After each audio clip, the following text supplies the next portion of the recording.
Hello! Hello! Welcome back. We are making a yeast-free bread today, which is going to be exciting. I have preheated my oven to 190. This is a really good recipe, really simple, one that I haven't done that many times, so I'm with you on the sort of first time baking situation, but it should be a good one, and it's good if you haven't got much in the cupboards and you really want some fresh bread. The ingredients you're going to need are some plain flour, all-purpose flour, some baking powder, bit of salt, and some oil. Now, the recipe calls for sunflower oil, but I'm actually going to use olive oil because that is what we've got. This bread is going to come out, it's going to be quite light in colour, so it will look slightly less baked, but I'm confident it's going to work. That's good, because otherwise this would be a terrible, terrible video. You also need some water and some cup measurements. Now, if you don't have these, don't worry, I'm going to weigh it out, so we'll do it in grams as well. And this video, I think I'm probably going to put the ingredients at the bottom so you've all got them, because it is quite precise. Also, it's using water instead of milk. Fingers crossed, it's all going to go really well. Yay! We're going to have some really yummy bread. We're going to start. Got our weighing scales, got a mixing bowl. We've also got a lined baking tray here. The recipe does say if you've got a pizza stone, do use that, because obviously it'll get a nice crust on the bottom. Again, we're just going with what we've got, so here we go. So we're going to weigh out 4 cups of all-purpose flour. I'm going to see how much that comes to in grams. These are really good. You can get them on Amazon, etc. This is going to be the biggest loaf ever for 2 people. What? So that is 500 grams of all-purpose flour, which I'm just going to go straight in here with. And then next, we're just weighing out the dry ingredients. So baking powder next. We need 2 teaspoons of baking powder. So I try and scrape it off, do a leveled spoon. That goes in. There we go.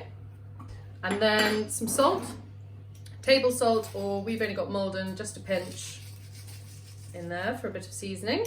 And then it is time to mix that all together. So just with a spoon, just make sure it's well combined, that you haven't got globules. Globules. What did you call them? Globules. Globules? Is that a word? Yes, of course it's a word. Put it like that. You're a stupid boy. Bet that'll be your first t-shirt. Globules. Globules. So water.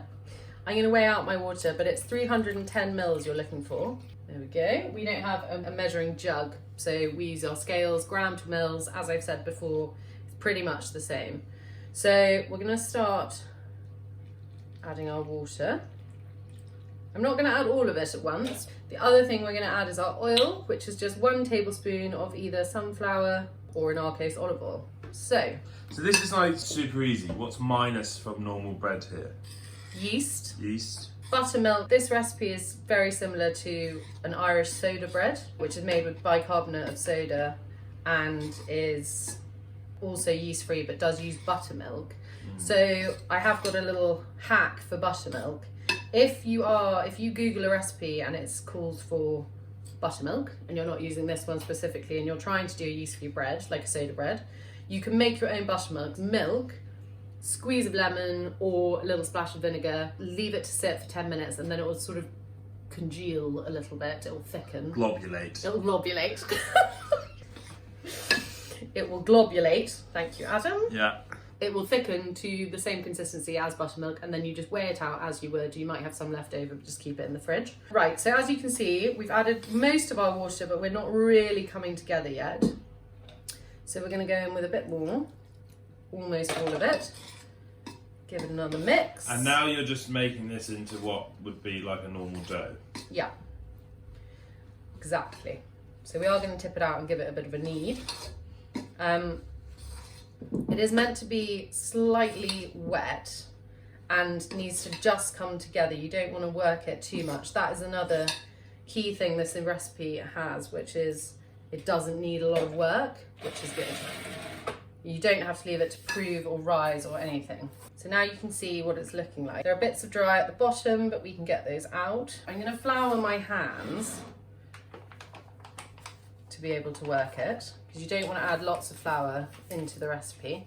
so that it bakes all the way through, it needs to not be too thick. You want it literally an inch or an inch and a half when we then shape it. So I'm going to get my hands in. So a motion that you do is you want to push with the heel of your hand. What is this? Yeah, Palm of your hand? No, that's the heel of it. Stretch it out, fold it, turn it, stretch. Kneading. Stretch, fold, turn. Stretch, fold, turn. Why did the baker have smelly hands? No, Adam. Because he didn't follow government guidelines and he hadn't washed them. So we're just going to knead it until it goes a bit smoother. So hopefully you can see the motion I'm doing. I'm just sort of pushing. It's not aggressive motion. It's not technical knead. And it's not one that you would do normally for bread or for pasta dough or everything. It's just sort of moving it around, pushing it, bringing it together until you end up with it springing back. So when you push your finger in, that's what you want. And this is nice and sort of, it's probably not as smooth as a usual dough, but it's okay for this. We're now going to shape sort of into a bit of a round, and we're going to flatten it out. As I said, you want it to be about an inch thick. Like that, I think is about good. It's a lady's inch. You think that's a generous inch, do you? No, I don't. We're then going to get a little bit of flour. We're going to flour our pizza stone, or in our case, our baking tray. You need to leave that to proof? No. Oh, wow. So literally like that. Lift it up. Gently lift it up. Pop it onto your thing, and then you can always reshape it when it's on the board. So just like that. So at this point you could add things into your dough. We're not going to, because obviously, as I said, it's one of the first times we've done it. I quite want it to, you know, I just want to see how it works. Once you're feeling confident with this recipe, you could always put some seeds on top or some poppy seeds through it. You can also use, if you have wholemeal flour, you can use that. Again, I think it won't rise as well just because the raising agent, obviously being yeast, isn't in it. What are we expecting from this? As in, like, the cook? Obviously it'd be paler. It's going to be paler.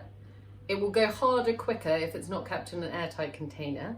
And it's going to be, it should be quite soft. It's going to be quite a dense dough, as in it's going to be quite a dense bread, but it'll be delicious. It's obviously really simple. It's a good one to do with your children because it's so quick. What I've now cut down here, this is just to help with the rise. So I'm going to do another one, and it also is going to make it look, hopefully, super pretty. So there we go. Done a bit of a cross. And we're going to go into our oven for 35 minutes. So as you can see, that's literally taken us 10 minutes to put together, if that. The oven's on 190 degrees, and we'll see it in half an hour. Crazy.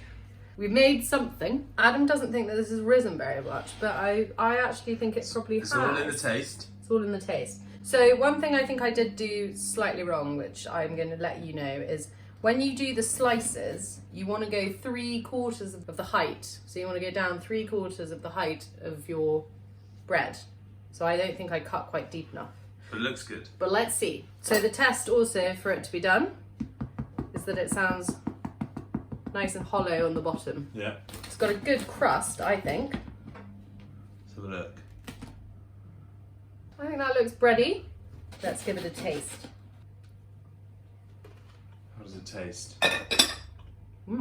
So inside it's looking, it's pretty dense, but as I said, it will be. I'll taste a bit. This bit looks like cheese. Look at this, brie. You know I like butter. That's really good. Nice. I'm a fan of that. It's got a really nice crust on it. Has got a great crust. It's nice and doughy, but delicious. It's not very light. Well, it's not what this bread is. But it's simple and it's easy and it's bread and it will be banging as toast. He's happy, I'm happy. Got good flavour. Wow. I think it would be yummy if you put some seeds on it or just as is. It's a yummy, decent, very simple, white, crusty loaf. Nice. And that one was a request from Mummy Jane Lawrence down in Cornwall. She wanted to make some bread and she doesn't have any yeast. So there you go. That is an absolutely store-cupboard, essential, simple, yummy loaf. Give it a go. Send me your pictures. Bye.